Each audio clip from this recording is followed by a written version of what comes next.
Yeah. Very good. Okay, so let's continue roughly where we left off yesterday. Yeah. So now we have come to page 41, I believe. The Araka Sutta.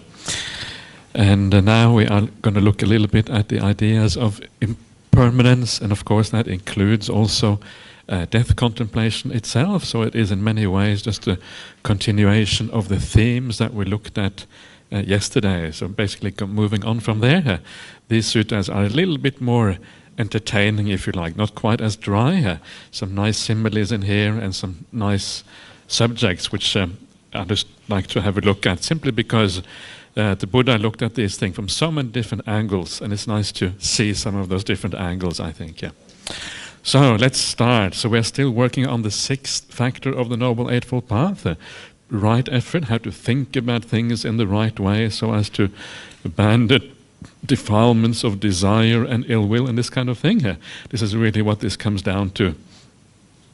And then we are kind of heading towards right mindfulness. We're going to start to look at right mindfulness fairly soon. But first of all, look at these ones.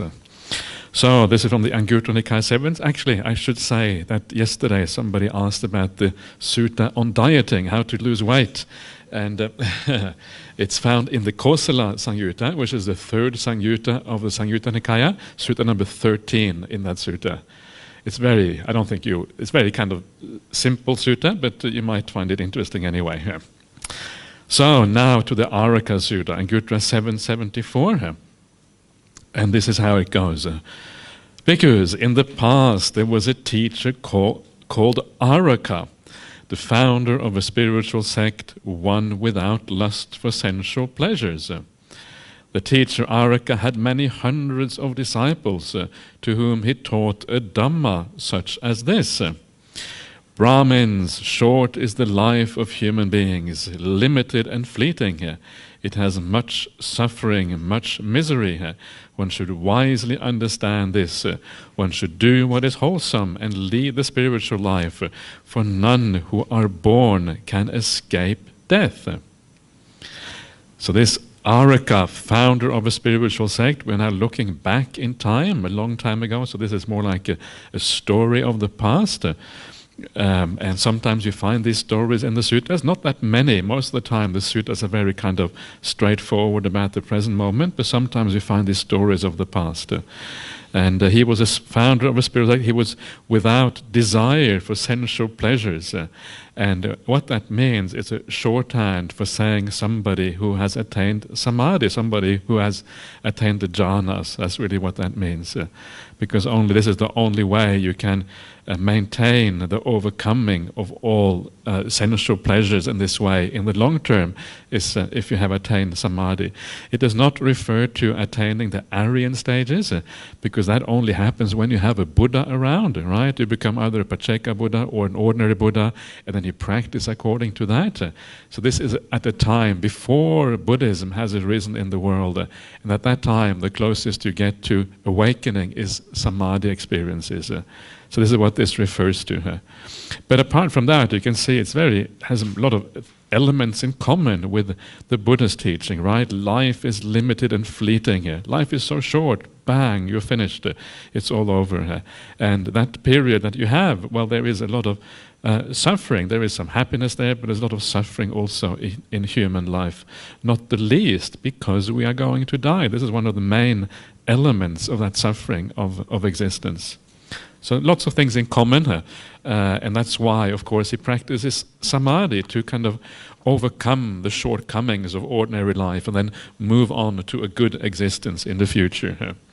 So that is why one should practice the spiritual life. So then he has these nice similes, and these nice similes, they're all about how short human life is and how kind of insignificant it is. So let's have a look at these similes. Just as a drop of dew on the tip of a blade of grass will quickly vanish at sunrise and will not last long, so too, Brahmins, human life is like a drop of dew. It is limited and fleeting. It has much suffering, much misery. One should wisely understand this. One should do what is wholesome and lead the spiritual life, for none who are born can escape death. So this is very, very strong, right? Like the drop of dew on a tip of a blade of grass, like when you see in the morning, there's a dew on the blade of grass. Do you have that here in Malaysia? I'm not sure if you have that here in Malaysia. Maybe I'm not sure if you get that as well. Yeah, get that everywhere probably. Yeah. Okay. So the condensation, and then the sun comes out, and bang, it is gone before you can blink an eye. It's finished. And human life is a bit like that. So, of course, and again, the idea here is that, remember, the idea of the death contemplation is to clarify the mind, to take away the intoxication of life. Yay, I can do whatever I want, right? That kind of intoxication. You forget what is important in life, and you kind of turn things upside down. And that's why the result of this is always that you start leading the spiritual life. You start living life in a good way. Here, of course, it refers to renunciation, but generally speaking, just living the life in a different way is what it comes down to. Just as when thick drops of rain are pouring down, a water bubble will quickly vanish and will not last long. So too, Brahmins, human life is like a water bubble. It is limited and fleeting. It has much suffering, much misery. One should wisely understand this. One should do what is wholesome and lead the spiritual life, for none who are born can escape death. It's interesting here also that I didn't comment on that. He talks about Brahmins. He calls his disciples Brahmins, and it's just an honorific term to talk to someone who is considered like higher in a spiritual sense, right? Because they are practicing in this way, overcoming sensual pleasures. So they kind of get the honorific term Brahmin. Not Brahmins in the kind of caste sense, but Brahmins in the spiritual sense. So just like the water bubble, bang, the water bubble is gone, so life is finished as well. Just as a line drawn on water with a stick will quickly vanish and will not last long, so too, Brahmins, human life is like a line drawn on water with a stick. It is limited and fleeting. It has much suffering, much misery. One should wisely understand this. One should do what is wholesome and lead the spiritual life, for none who are born can escape death. Yeah. Very strong similes, all of these ones. Of course, one of the interesting things here as well is that in each refrain he says that none who are born can escape death, right? And that kind of gives you the answer also, in a sense, to the way how to escape death and how to escape suffering. And the answer, of course, is not to be born in the first place. If you are born, you've had it. That's it. You're finished already. But if you avoid getting born in the first place, that is really the solution to the answer here, to the question here. So, and of course, that reminds you of the idea of dependent origination, right? The last factors there are birth is the cause for death and for suffering, and this is really what this is showing as well. Birth is the problem in the first place. Once you're born, you are stuffed. You've had it. So this is what this is about. And then let's go on to the next simile. Just as a river flowing down from a mountain, going a long distance with a swift current, carrying along much flotsam, will not stand still for a moment, an instant, a second, but will rush on, swirl and flow forward. So too, Brahmins, human life is like a mountain stream. It is limited and fleeting. It has much suffering, much misery. One should wisely understand this. One should do what is wholesome and lead the spiritual life, for none who are born can escape death. And I like this. The previous similes are really strong on the briefness of life. They are kind of, that is the main thing. But this simile here has this idea of life being this swirling on, like rushing around, like a mountain stream, which is really fast. And we are a bit like that, rushing around in samsara, running from A to B, always on the move, always going somewhere. And where is that somewhere that we are going? It is going to our grave. That is what this is saying here, right? And there is no need to rush to your grave. It comes soon enough. And this is kind of the point here. But we are rushing, thinking that we're getting somewhere. And only place we're getting is kind of into a little pile of ash at the end of the cremation ceremony at the crematorium. But life is a bit like this, very hectic, very frantic, and very few people take the time to just sit down and be still and actually feel what life feels like. Instead of feeling life, they're kind of moving forward, trying to reach some goal that is always out of hand, always somewhere in the future. This is what craving is. You never actually get there. And because you never get there, then when you die, you get reborn, you continue running after that same goal that is always out of reach, always kind of slightly beyond the horizon, running around, and you've been doing this for lifetime after lifetime after lifetime, never understanding that the craving, the desire, the things that make you run in the first place, that is actually the problem. We're rushing on, we're not going anywhere except for just going round and round and round, doing the same thing, making the same mistakes, having the same craving, the same agitation, the same suffering in life after life. Whoa, it is also kind of meaningless after a while. It doesn't seem meaningless. In this life it seems so meaningful. We're doing something useful, getting an education, having a job, raising our children, kind of going towards something meaningful. It feels meaningful very often. Especially when you're young, you think, oh, this is what everybody else does, it must be right. But then after a while, if you start to see the big picture of these things, you realize actually there isn't very much meaning there at all. It's just a kind of running around with no end in sight. That is really the Buddhist teaching. And it's interesting here, and it's kind of feeling that you are on the right path when you found this teaching, the feeling that you can find a way out of these problems. So that is the simile of the mountain stream. I also like the idea carrying along much flotsam. The flotsam is like the casualties right on the way while you run around in samsara. There's always some collateral damage.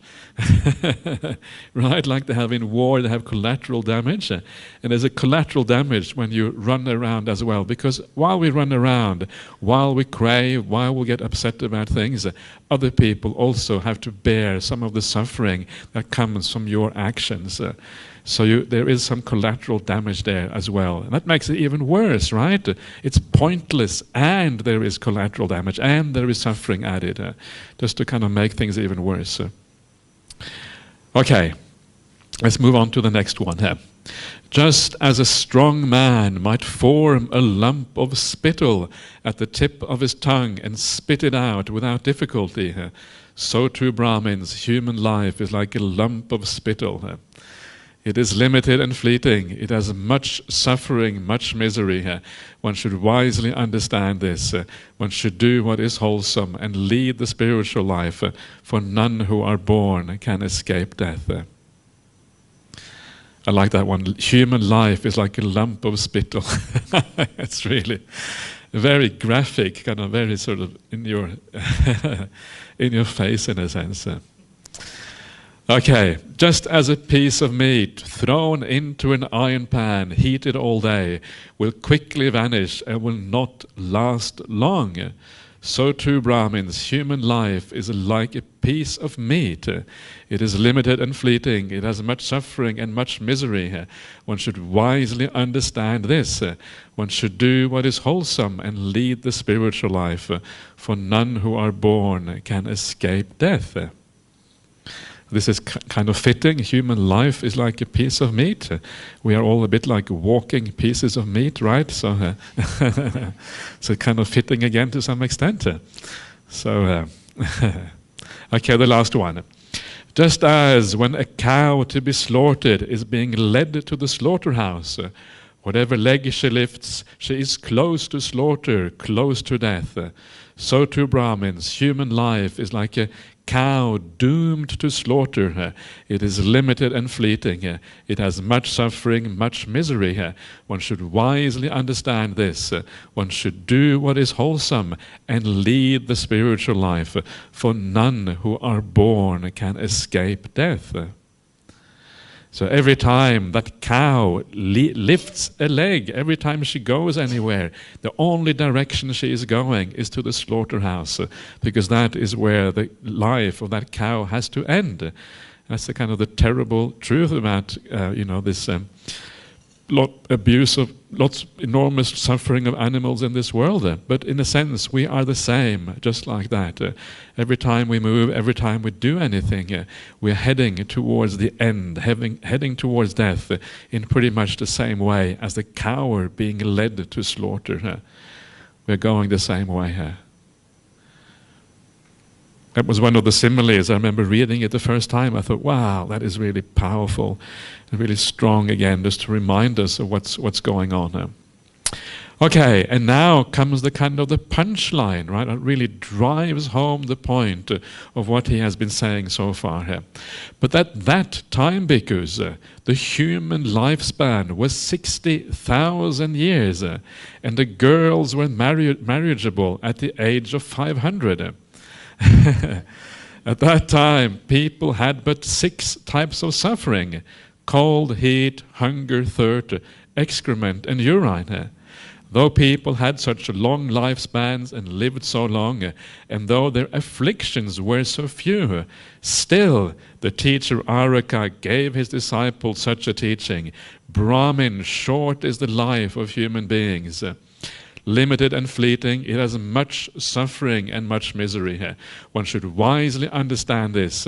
One should do what is wholesome and lead the spiritual life, for none who are born can escape death.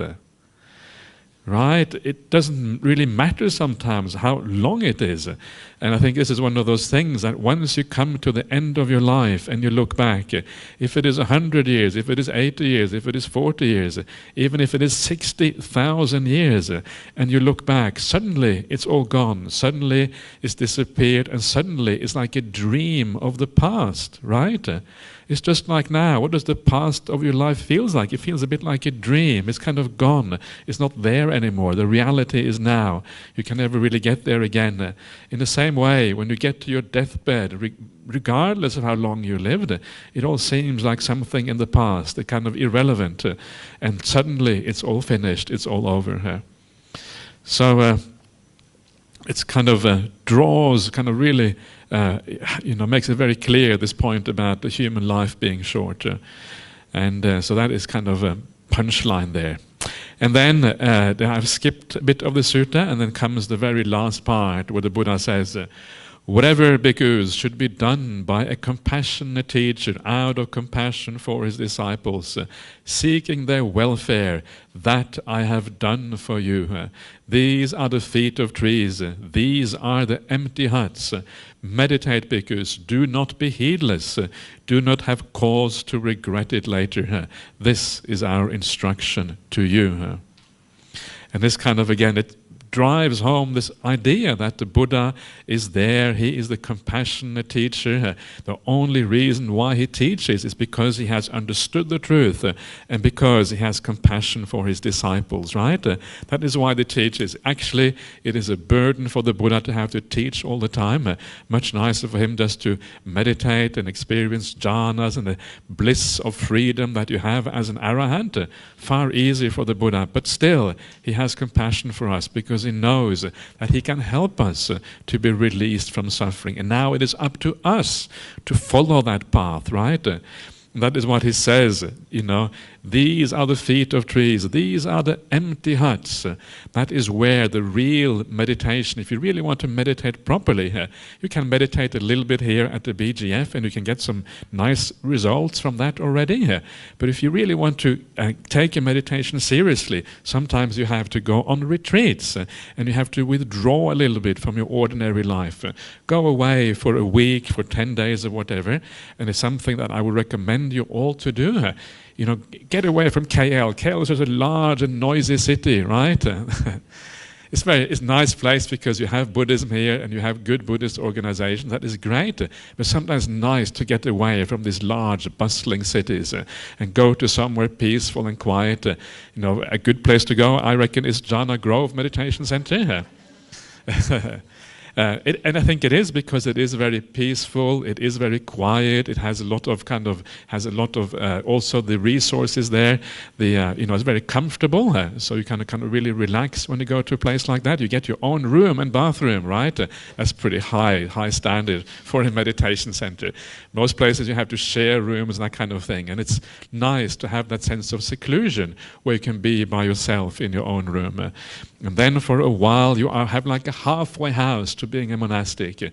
You roughly follow the same rules as the monastics do, and also you get a kind of seclusion, not quite as secluded as monastics, but you're getting there, moving in that direction. And I would really recommend people to try that out every now and again, even if just for a few days, and then see what that feels like. And one of the great advantages of going on meditation retreat is that you find out whether you are practicing in the right way.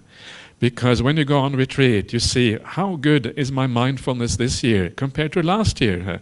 How is my ability to stay with the breath this year compared to last year? And you can see if these qualities inside of you are actually improving or not.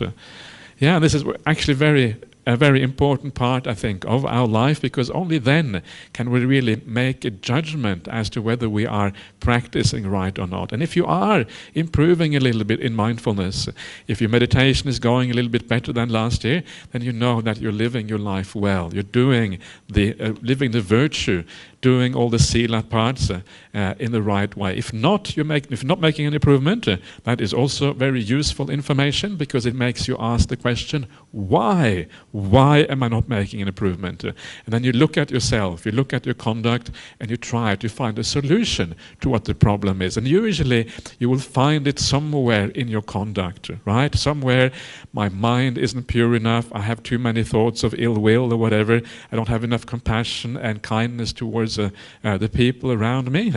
And if you look very carefully at yourself, you have to be brutally honest, right? If you try to hide, don't want to see the reality, you're not going to go anywhere. You have to be honest with yourself. And it is not an admission of defeat that you have a few defilements. Everybody has defilements. It just means like you like everybody else. In fact, you're probably much better already, because at least you are intending in the right direction. But it's important to do that, to be able to make that progress. And then, one of these days you go on these retreats, you're sitting at the foot of a tree, right, meditating in an empty hut, and that is when these results really start to hit home, because then you get some nice results in meditation practice. You start to see the world in an entirely different way, because now you're climbing out of the jungle, getting to the top of the pyramid, looking down, understanding life from above, from a bird's eye perspective for the very first time. And that's when you start to understand what life really is all about. And what a wonderful thing that is if that happens. So, do not be heedless, right? This word heedless again, appamada. Be heedful. Heedless is pamada, of course. Do not be heedless. Do not have cause to regret it later. This is our instruction to you. And this is, of course, spoken to the monks, but it is, of course, also true for lay people to some extent as well, although perhaps not quite to the same extent, because you haven't got quite fully the same commitment to the Buddhist path. Okay, Araka Sutta. So, and now I'm going to read another sutta, which is also kind of interesting. This is called the Seven Sons Sutta, and Satta Surya Sutta, I think it's called in Pali, something like that. And this is more like a cosmological sutta. The Buddha talks about some really strange things, and you'll see what is going on here. And these strange things, they have a very close resemblance to modern ideas of cosmology. And this is what is so astonishing about this. This is one of the reasons I like to read this, and also because it has a very powerful message of impermanence at the same time. But it is quite remarkable and how the Buddha could think in this particular way here. On One occasion, the Blessed One was dwelling at Vesali in Ambapali's grove. There the Blessed One addressed the bhikkhus. Bhikkhus, Venerable Sir, those bhikkhus replied, and the Blessed One said this. Bhikkhus, conditioned phenomena are impermanent. Conditioned phenomena are unstable. Conditioned phenomena are unreliable. It is enough to become disenchanted or repelled with all conditioned phenomena, enough to become dispassionate towards them, enough to be liberated from them. So this is the ordinary kind of Buddhist message that everything, all sankharas, conditioned phenomena is sankharas here. All sankharas are anicca, are impermanent, unstable. I haven't checked the Pali, I think it's something like aduva probably. It is, okay, aduva, kind of standard word they use. What's the last one? Unreliable. Anasasika. Okay, anasasika. Asasika usually means like it's not, you can't really breathe at ease or something like that. That's usually what it means. So it means like you can't really relax, right? Because these things are unreliable. You can't rely on them. I think that's what it refers to there, anasasika. But so this is one of these basic teachings of Buddhism. And very often when we think about these things, we think that we should contemplate sabbe sankhara anicca. All conditioned phenomena are impermanent. We think that this is something that we do in our meditation practice. We see things kind of arising and falling away. It's kind of the standard vipassana ideas when we go to vipassana retreats. But here is actually a teaching which is slightly different from that. And this is looking at these phenomena from the outside and actually reflecting on them instead. So it's a kind of slightly different approach to the idea of insight here into all phenomena as being impermanent. So, but when you start to see this, you can see it still has a very powerful effect. When you see what's going on, you get a sense of aversion. Disenchantment is a translation here. I don't really like that translation so much. This is the word nibbida, and I think contextually, other places in the suttas, it means that you become averse. You become kind of repelled by something.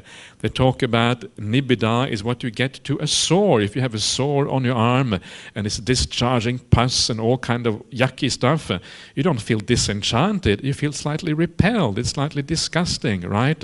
When a sore kind of expels all the pus and all the kind of yucky things that comes out sometimes of these things. If you are really ill and you have a boil or something like that, these yucky things come out. So I think repulsion is probably a better translation, but some people don't like that translation because they feel, oh, too much, I don't want to hear words like repulsion from all conditioned phenomena. Right? Especially people who are not really used to Buddhist ideas, they come to the suttas the first time and they read them and think, what? I get really put off from Buddhism when I see these things. But of course the idea here is that when we do translate the Buddhist teachings, we have to translate it according to the Buddha and not according to people's feelings. If we translate everything according to feelings, we get a very kind of feel-good kind of Buddhism, but it doesn't go anywhere, right? Oh yeah, everything is so nice, no problems, no suffering, la la la, and then La La Land, exactly. It becomes La La Land Buddhism. It doesn't become real Buddhism. And then nobody escapes from samsara as a consequence. So you have to be honest about what is there in the Pali. Otherwise, it is very problematic. So how then does the Buddha teach about impermanence in this particular sutta? And this is how it goes. So, bhikkhus, Sineru, the king of mountains, is 84,000 yojanas in length and 84,000 yojanas in width, and it is submerged 84,000 yojanas in the great ocean and rises up 84,000 yojanas above the great ocean.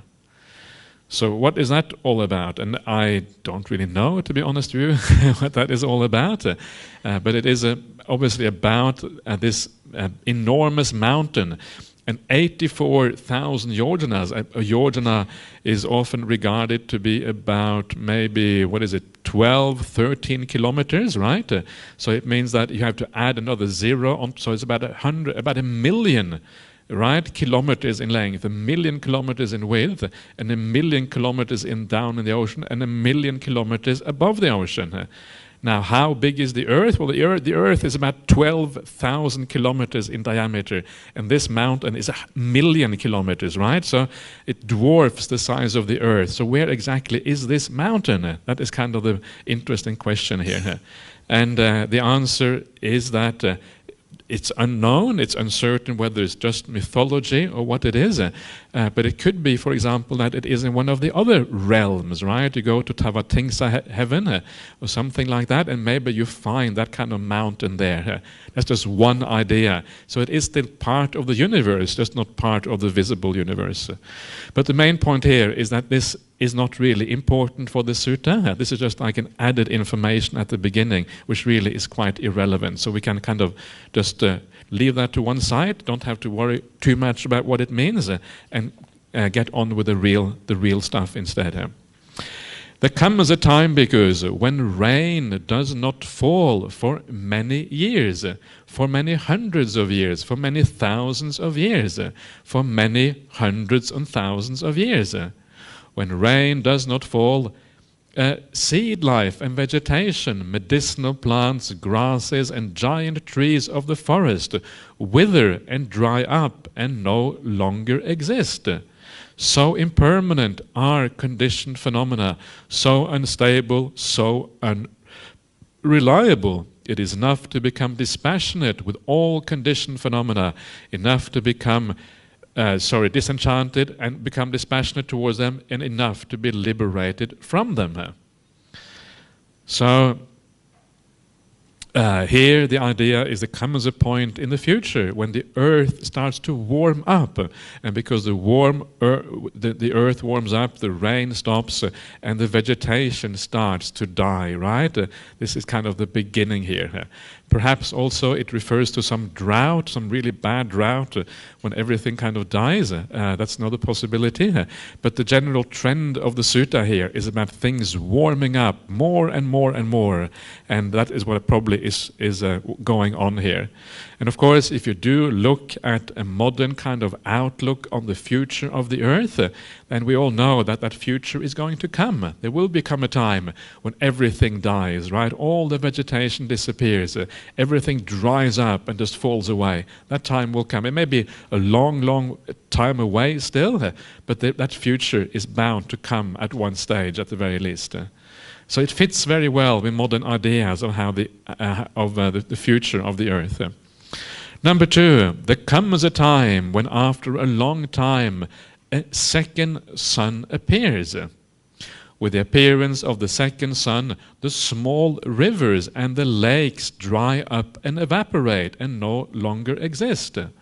So impermanent are conditioned phenomena, so unstable, so unreliable. It is enough to become averse or repelled with all conditioned phenomena, enough to become dispassionate towards them, enough to be liberated from them. So here we have this idea of a second sun appearing, and if you read the Pali, it is not entirely clear what that means. It does not necessarily mean that you have two suns at the same time. It can mean the second stage of a sun, right? There's like a new sun appearing in the place of the previous one. So it is a new stage of the sun. The sun has expanded, in a sense, if you like. It is warmer, right? And that is why when you get that extra power of the sun, all the water starts to evaporate and no longer exists. And of course, again, this is where things start to get really remarkable.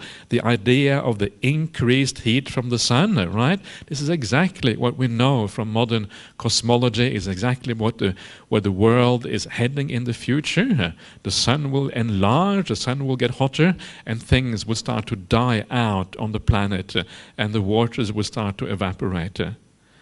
Right? So here is the Buddha saying these things that now, 2,500 years later, we're finally starting to understand scientifically. And the Buddha is here saying these things. It's quite incredible, really, when you think about it. So anyway, let us see where this is heading here. There comes a time when, after a long time, a third stage of the sun appears. With the appearance of the third stage of the sun, the great rivers, the Ganges, the Yamuna, the Achiravati, the Sarabu, and the Mahi, dry up and evaporate and no longer exist. So impermanent are all conditioned phenomena, etc., etc. It is enough to be liberated from them. There comes a time when, after a long time, the fourth stage of the sun appears. With the appearance of the fourth stage of the sun, the great lakes from which those rivers originate, the Anuttata, the Sihapapata, the Rattakara, the Kannamunda, the Kunala, the Chadanta, the Mandakini, dry up and evaporate and no longer exist. So impermanent are conditioned phenomena. Okay, whatever. And it is enough to be liberated from them. There comes a time when, after a long time, a fifth stage of the sun appears. With the appearance of the fifth stage of the sun, the waters in the great ocean sink by 100 yojanas, 200 yojanas, 300 yojanas, 700 yojanas. Or you could say they recede by that amount, they move backwards. 700 yojanas. The water left in the great ocean stands at the height of 7 palm trees, at the height of 6 palm trees, 5 palm trees, 4 palm trees, 3 palm trees, 2 palm trees, a mere palm tree. The water left in the great ocean stands at the height of 7 fathoms, 6 fathoms, 5 fathoms, 4 fathoms, 3 fathoms, 2 fathoms, a single fathom, half a fathom, up to the waist, up to the knees, up to the ankles. Just as in the autumn, when thick drops of rain are pouring down, the water stands in the hoof prints of cattle here and there, so the water left in the great ocean will stand here and there in pools the size of the hoof prints of cattle. With the appearance of the fifth stage of the sun, the water left in the great ocean is not enough even to reach the joint of one's fingers. So impermanent are conditioned phenomena, so unstable, so unreliable. It is enough to become disenchanted or repelled with all conditioned phenomena, enough to become dispassionate towards them, enough to be liberated from them. So gradually becoming drier and drier and drier until there is no water left at all anywhere. Even the great ocean has completely disappeared. Yes?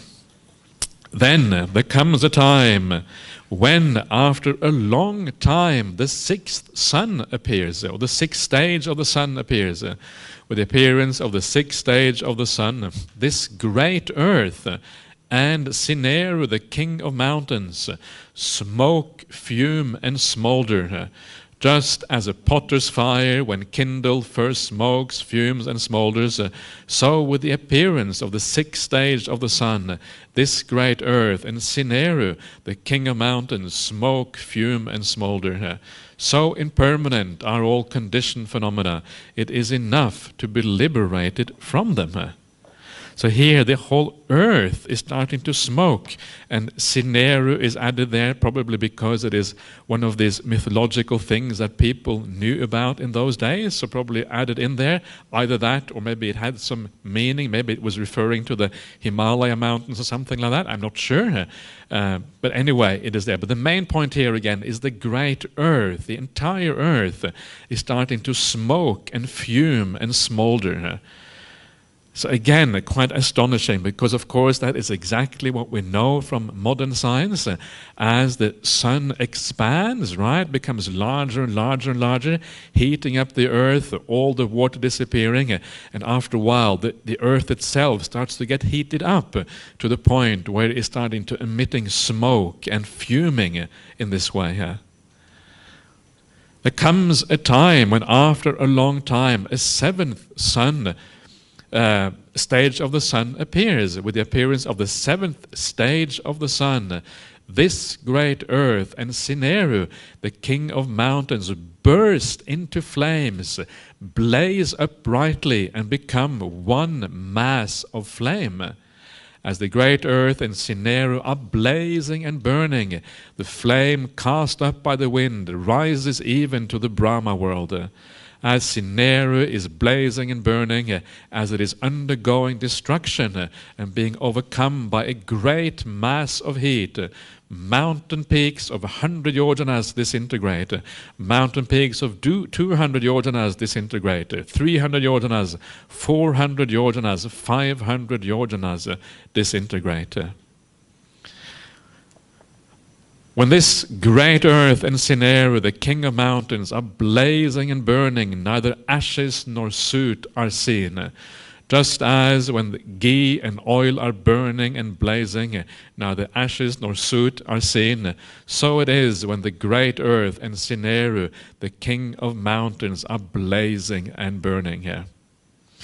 So here again, the idea that the whole earth burns up, right, and just is disintegrated, everything just burning away and disappearing as the sun is expanding, engulfing basically the planets. And of course that is exactly what we know of now as a part of modern cosmology, that the sun will eventually engulf the earth as it expands. In fact, I think there is still a little bit of debate among cosmologists how far the sun will go, whether it will fully engulf the earth or not, and to what extent the earth will be completely disintegrated. But roughly it is very similar to modern cosmological ideas, what is going on here. Everything being destroyed.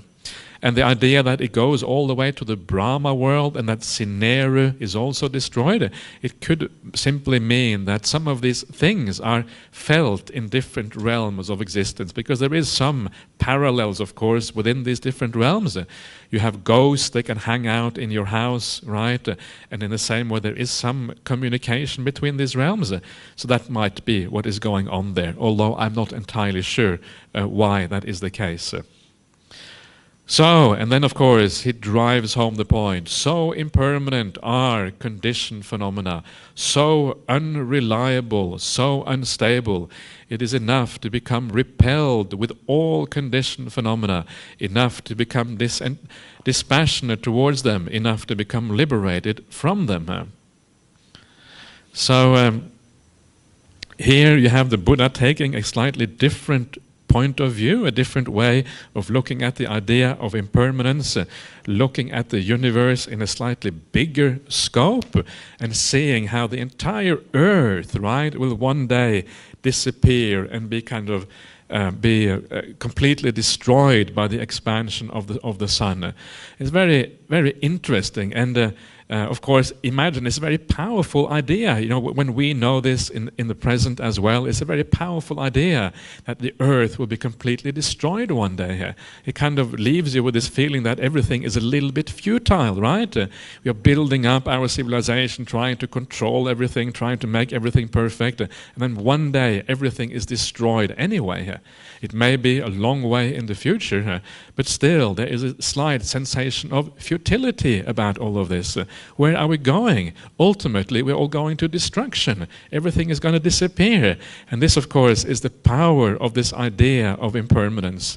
It makes it kind of very, very powerful. And this is the real message of the sutta, to drive home the idea of impermanence, how futile everything is in an ultimate sense. And of course, extra powerful for us because we know that this is true, of course. So that is the message of the sutta. But what I also find very interesting about this is the idea, how on earth did the Buddha know about these things? How could he actually know that this was the case? These are things that have kind of appeared in modern science very recently, that we are aware of these things over the last 100 years or so, that these things have become established by astronomers and such people. So how could the Buddha have known about these things?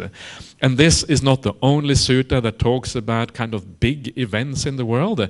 In other places, the Buddha talks about other things also have to do with kind of with galaxies and solar systems and these things.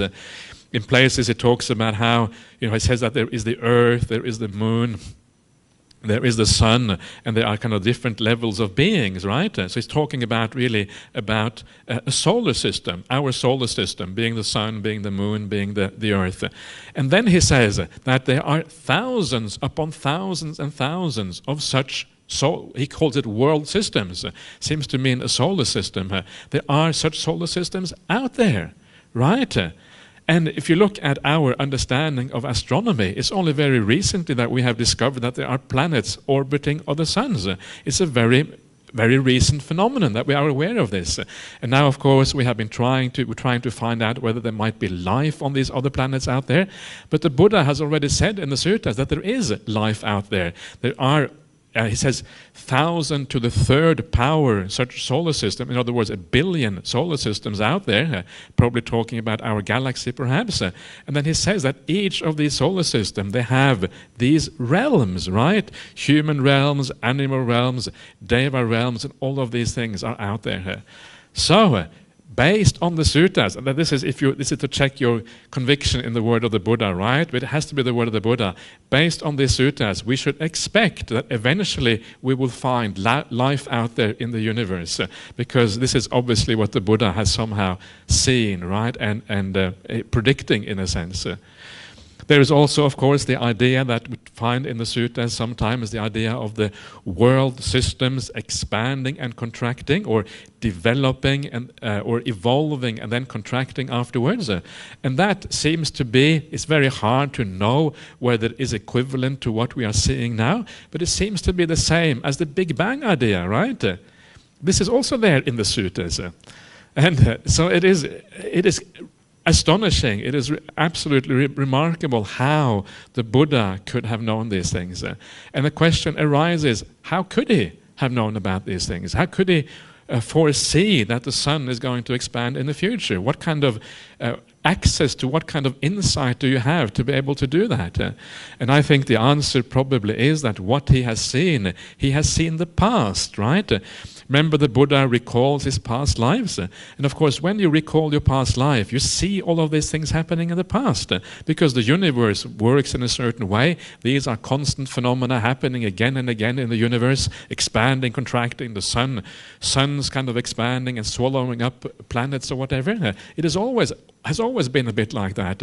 So based on past experience, the Buddha can then foresee what is also going to happen in this particular universe. Same phenomena happening over time, again and again and again.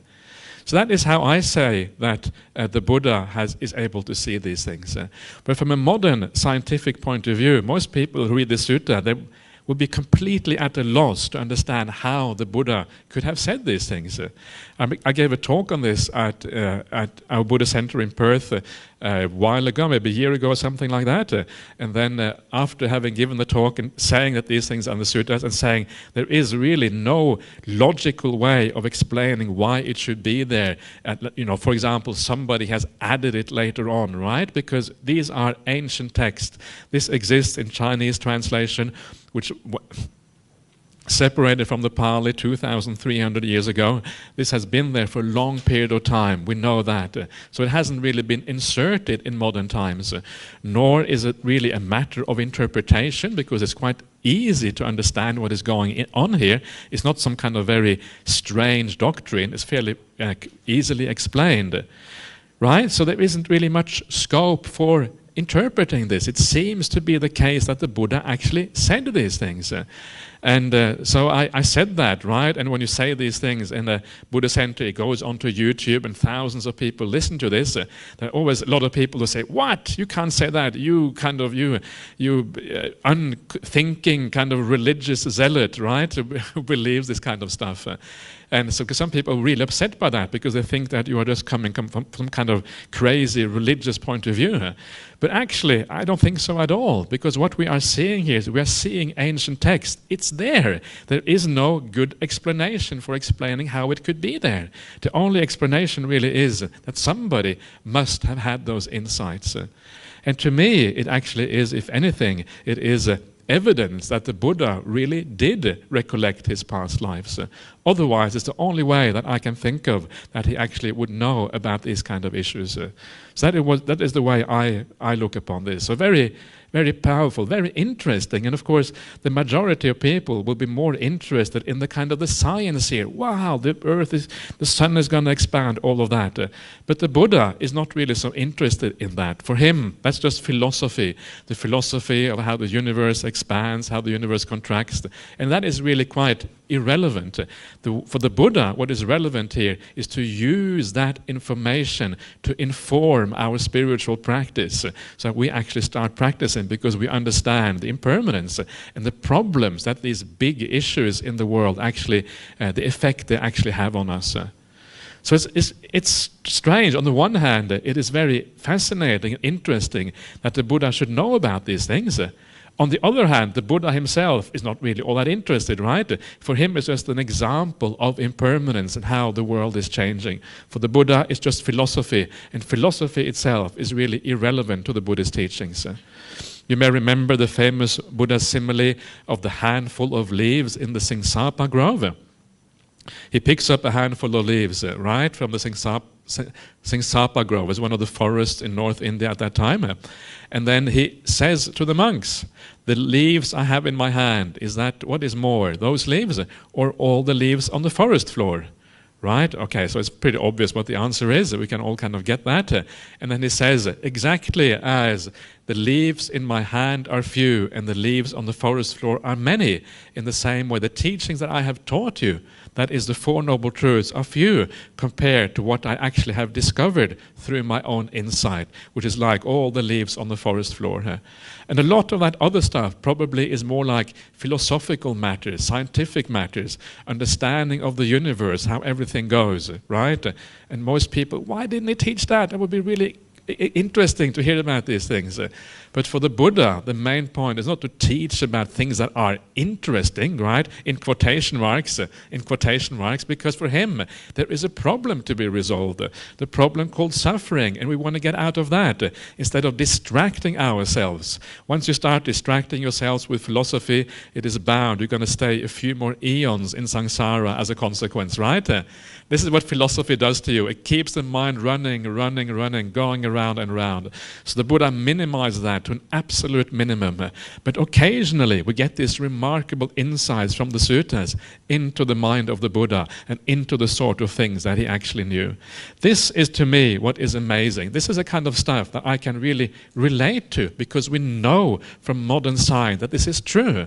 But when I hear about kind of a million bodhisattvas hanging out together on the vulture peak, that is when I kind of tune out a little bit, because it is not the word of the Buddha and it's got nothing to do with modern science. And then I kind of say, okay, whatever, just leave it to one side. Let's go back to the early Buddhist texts. That's where we find the really inspiring and interesting stuff.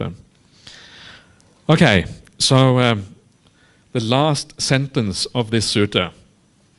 Actually, it's not the last sentence, but it is the last sentence that I have quoted here. Bhikkhus, who except those who have seen the truth would think or believe this great earth and Sineru, the king of mountains, will burn up, be destroyed, and will no longer exist. And that kind of drives home the point, right? That the Buddha realized that he's saying something completely unbelievable to ordinary people. How can anyone actually believe this? Because it goes so against common sense, especially at that time, 2,500 years ago. It's impossible to really understand this when you have no sense of cosmology, when you have no sense of the universe. So he kind of drives it home, right? So who can possibly believe this unless you have seen these things? So here he is appealing to those people who have faith to trust his word, that he knows what he is talking about. That again kind of drives home the point here that we're actually talking about a real situation when the Buddha speaks in this way here. So that is, I'm going to stop there for now. Anybody have any questions about this or comments or anything they'd like to say about these unbelievable events in the suttas? Everybody? Yes, at the back there. Is there a microphone perhaps?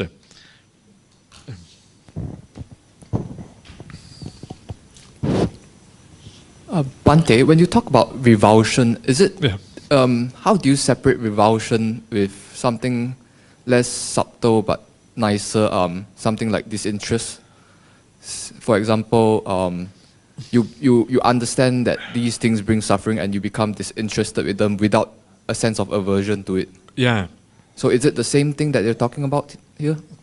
It is the same. It is similar because it kind of goes together, disinterest and revulsion. But it's, remember, what you are seeing here, you're seeing something incredibly powerful. What you are seeing is suffering on a very large scale, right? And when you see suffering on a large scale, it's not just that you are disinterested in the suffering. When you see suffering, you are repelled from it, right? It's literally unbearable. You can't deal with it anymore. You just, don't want to see all that. It's just like when you see on TV, you see some tremendous suffering in some country, thousands of people dying of famine or something like that. And sometimes it's just so horrible, you almost don't want to see it anymore, right?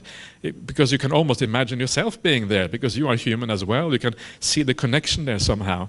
And it's exactly the same thing. When you see the real suffering of samsara, it is actually very hard to bear. And it turns you away. It pushes you away from that. And that is why it is you are literally repelled by it, repulsed by it, and moving in a different direction. And then that leads to disinterest. And that leading to disinterest is precisely where craving fades away and disappears. If you're not interested in something, you have no craving for it, right? That is the disinterest. And then when the craving eventually dies, you are liberated from it because you no longer have that interest there. It means you're no longer attached, no longer bound to samsara, and then it all kind of stops. So it is like that hot plate, when you touch it, right, with a hot hand. It's not just that you are disinterested in the hot plate. You kind of, right? You are almost repelled by it in a sense. Yeah, that's what's going on there. Okay, everyone. So everyone else okay? Yeah, so let's have a break, and then I'll come back again at 11:15 here.